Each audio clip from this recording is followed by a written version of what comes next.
Okay, today I'm going to be talking about an area where I see a lot of men feel resistance. And that question is, should we talk about the past? What if we've already talked about it a lot? Why should we keep talking about it? What if it makes it worse? How often should we talk about it? I will answer all of those questions today in this episode. Welcome back to the Relationships Made Simple podcast for men with me, Bryce Bauer. I just finished up a 4-day in-person men's retreat here in St. George, Utah, and it was incredible. Many laughs, deep cries, and big ahas. I don't know why it always happens this way, but for some reason, when men are given a safe space to open up, to share, to be themselves, magical things happen. Between the mix of groups, going on a hike, doing a cold plunge sauna experience, a breathwork session, with so much of this focused on helping men regulate their nervous systems, I think I figured out a system that really works. So at bare minimum, I will do this next year in September. Hopefully I'll do one in the spring too.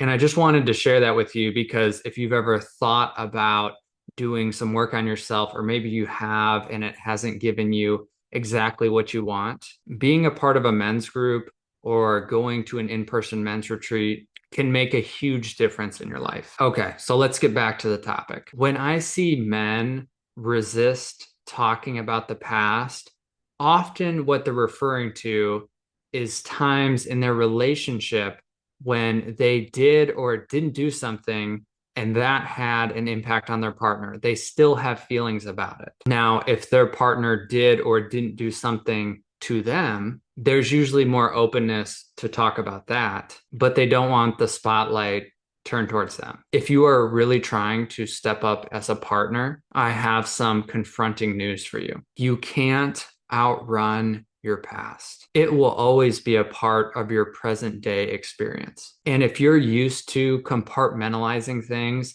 and just moving on and grinding through in your life, and your partner doesn't want to do it that way, you have two choices. You can either keep doing it your way and expecting them to do the same, or you can surrender to the reality that your relationship needs some support, that something is trying to come forward to teach you and to help you grow. If your mindset is bring it on, I want to learn as much about myself as I can in this life, then you're not going to be worried about talking about the past. But if you just want to get through life and try to stay as comfortable as possible, then I do suggest putting the blinders on, not paying too much attention to things, and just moving forward. There's no right or wrong here. The only problem with that way is that you might lose some relationships that are really important to you in the process. And for some reason, I often go back to car analogies. Imagine that your car was leaking oil. So you bring it into the mechanic, and he says, there's a leak somewhere. We're going to have to get under the hood, take some things apart to find out where it is. I doubt any man would say, just put more oil in it and I'll get out of here. And it would be even stranger if he said, I just want to keep moving forward. I want to get out of here. And it would be even stranger if he said, I just want to keep moving forward. I don't want to focus on the past. Now, I can imagine some of you hearing this and thinking, well, I have tried to work on this. I have tried to fix it myself. And maybe we've even gone to get some professional support and it hasn't worked. What do I do with that? What I would say to that is if you've spent most of the time trying to fix it yourself and you don't know much about relationships, it's possible you could have made it worse. Just like you could make a car worse if you tried to fix it yourself and you didn't know anything about cars. Second, relationships are more complex than vehicles. So you might have to shop around to find the right modality, the right practitioner for your specific issue. And whereas you can drop your car off at the mechanic and they'll fix it, and you really don't need to learn anything about cars nowadays, with relationships, you do. So don't expect to go in and have someone fix your relationship. You need to be a part of the process. You need to be learning during the journey. This is another area where I see men get stuck. They will literally ask me, Can you fix my relationship? Can you make my wife stay with me? Can you fix me? Some version of that. And I have to be honest with them and tell them that they're going to have to put in some work and make their relational education a part of the journey. And this is where the personal trainer metaphor works. Yeah, you can come in an hour a week or every other week, and I can show you how to do things and you can get some reps. But if you're eating McDonald's and not exercising outside of the sessions, you're probably not going to see much progress. And what I've found through my own process and working with men is the number one thing that we're really trying to overcome and explore is our resistance. Many men don't want to confront their own fragility with their emotions or admit their lack of understanding to reach out for help. Men do this in big and subtle ways. A man who is unable to acknowledge or confront the resistance sounds like this. I don't want to talk about the past. I don't get why you still think about that. Our therapist sucked. We've already tried everything. I don't know what you want me to do or say. Or they just throw their hands up in the air. A man who's committed to the journey says this: I'll do whatever it takes because I care about you, me, and us. If you or I are holding on to anything from the past, that is a relational issue and I'm willing to talk about it. I'm going to go figure out what's going on with me here. I realize I play a part in your pain and I'm going to figure out what I'm doing or not doing. And I'm committed to this journey no matter what happens. I'm not going to put conditions of my healing onto you. That's what an empowered, heart-centered, self-aware man says. And I want to answer some of these questions that come up about the details. So first question is, what if it makes it worse? It's possible that both of you do not have the capacity to hold whatever's going on right now. You can't really do this repair co-regulation process yet. If that's the case, sometimes it is better to focus on both of you as individuals first. Jenny and I don't work with all couples that come to us together. Probably 25% of the time, we'll tell them that you need to do individual work, get clear on what you're really wanting here, and to process what's going on before you're ready to bring it into the couple space. And it's okay to take an intentional break from talking about things if it is making it worse. The caveat being that you have measurable ways to track your own progress. Both parties need to be doing something. And even if your partner's not really pulling their weight, it's going to work better if you do something on your end. And to make this really simple, if you have an issue with your anger or infidelity or depression or addiction, there might be 1, 2, or 3 things. Fucking write those down. Give them a number, 1 to 10. How well am I doing with this? And search out people that can help with that specific issue. I know it sounds cliche, but there's only a handful of options. You can learn on your own through books and podcasts, or you can get help from professionals through group and individual work. That's not to say that you can't work on your diet or exercise still, or if you need to talk to a psychiatrist, that might be worth doing. But my advice to you would be to hone in on the specific issues that you're dealing with. It's also worth paying attention to specific behaviors that do make it worse. So if you two tend to get into your worst disagreements when you're drinking, I'd suggest setting a period of sobriety. Why not? It's just pure damage control. If your wife is upset that you're too hard on the kids, try being softer for a period of time and see how that works. My goal is to help you be informed on what's really happening. Take in the data, take in the feedback, and make changes where you can.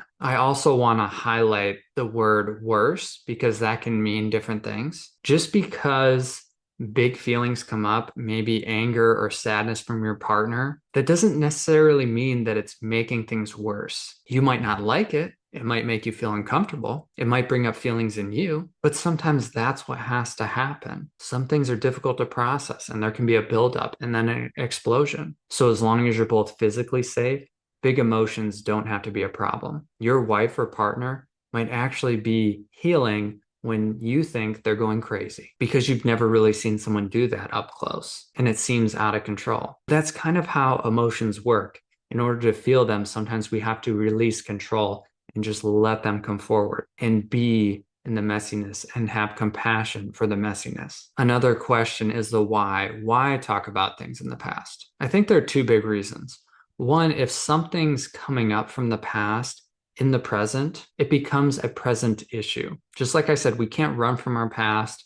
We are the culmination of our past expressing itself in the present moment. So sometimes it just does that. And when something from the past comes up from one or both partners, that means it's coming up for the relationship. And if you haven't had much experience doing the repair process and connecting over shared pain, then this can always look like two steps back. But that doesn't mean you don't need to talk about it. It means that you have to learn to communicate about it better. I love doing this with couples. There's some issue that they've gone back and forth with for 5 years, 10 years. And in one conversation, they find a place to connect. There's some healing that happens. Sometimes this can happen in just minutes by looking each other in the eye and just saying, I'm sorry, or I hear you, or I feel regretful that I did that. And they've been missing that all along. There can be some real magic that happens, but often it can take time to figure out what exactly that thing is that's needed. So I don't get too attached to the why question. You can kind of ask that about anything indefinitely. It just is. So what's happening. So let's put our big boy pants on and confront it. Now, another important question that we get asked is, how often should we talk about things? And this is a tricky one because depending on what's happening in your life, with your jobs, with raising children, with energy levels, with sickness, with other people in the mix, I don't have a black and white answer. Obviously, if most of your conversations go poorly, I'd suggest that you probably need some help if it's really imbalanced. That doesn't mean that you two can't try new ways.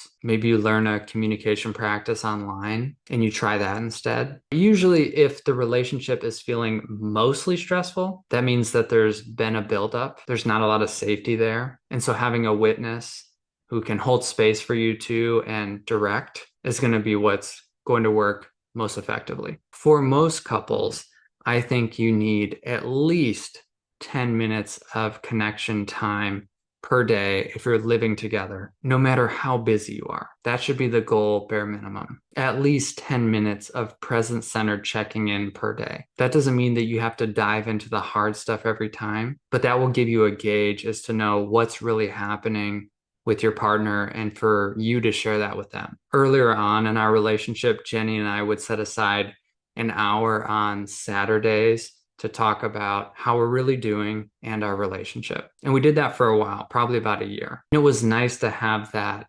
intentional space planned so that sometimes when little things came up, we could consciously table them and maybe write them down and bring them into our Saturday session. So I think it's a delicate balance. Sometimes you do have to talk about the hard stuff consistently while having some mindfulness around what each of your capacities are, which can be balanced with just how are we feeling in the moment with each other. Many couples get stuck in all the content, who's right or who's wrong, wanting to be heard and understood at the same time. This is where taking turns, each of you gets a set amount of time just to share while the other person reflects. That can be helpful. And I suppose through all this, you just have to trust where the energy is leading you. If you feel like you two are making progress, keep doing what works. If you two are getting stuck or you feel like you're taking steps back, my mentality, my mode of operation is to reach out for help. And above all else, I want to drill this into your brain.